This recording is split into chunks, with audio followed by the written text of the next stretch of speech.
my channel. So, for today's video, meron tayong bagong video ngayon. And,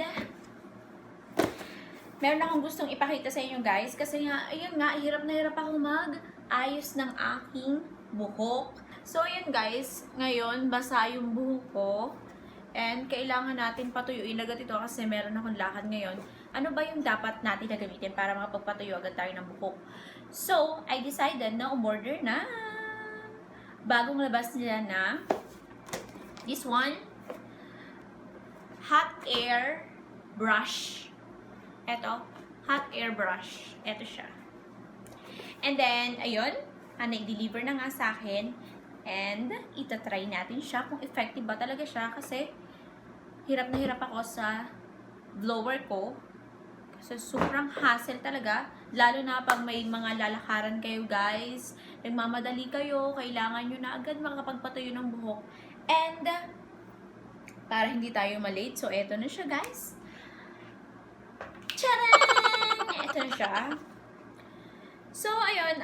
Sabi nila, fast dry daw ang airbrush na to. So, ayun. Titingnan natin talaga kung fast dry. And then, ayun, naka-on na siya. In fairness, malaki talaga siya in person. Kasi parang sa picture, parang ang liit yan tingnan. And then, pag na-deliver na talaga sa inyo guys, sobrang laki niya talaga. And, tingnan natin kung effective talaga siya na gamitin. Naka-off muna siya. And then, mamaya, may nakalagay dito, off, low, middle, and high. So, tingnan natin kung ano yung sounds niya pag low lang.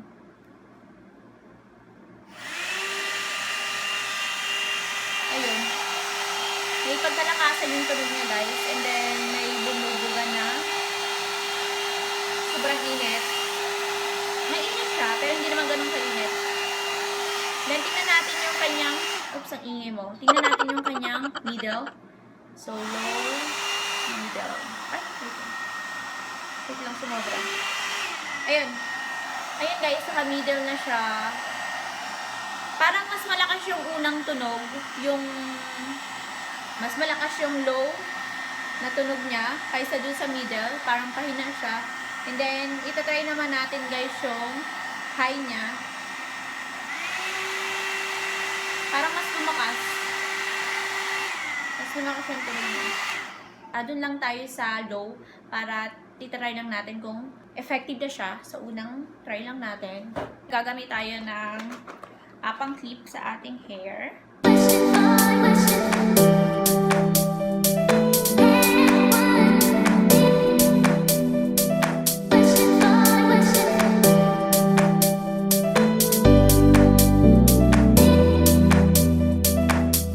Itong item na lang hindi nakaka-disappoint kasi konting hagod mo lang sa buhok mo kasi masyadong dry na guys yung buhok ko. And then maaayos lang siya pag linansya, ganun. Kasi ang tagal ko nang hindi, tingnan nyo guys, ang tagal ko nang hindi nagpapa-rebond.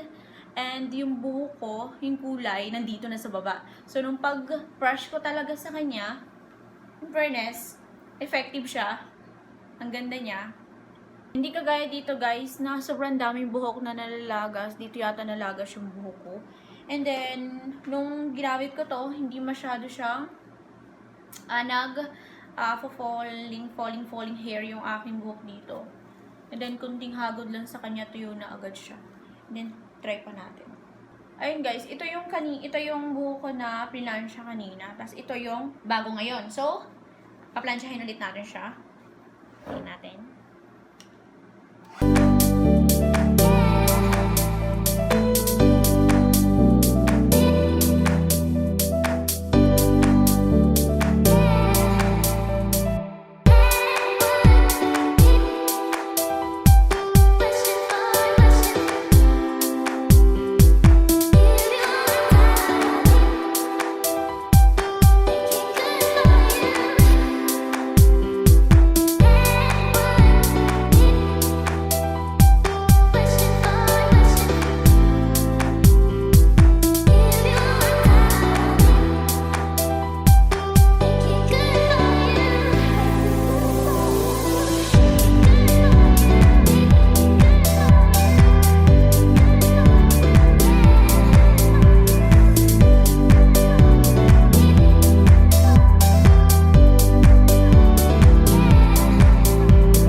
kayo sa sobrang ganda ng item na to. Fan na fan talaga ako ng mga blower at saka ng pang-straight ng buhok, curler, and then the best talaga tong item na to, guys.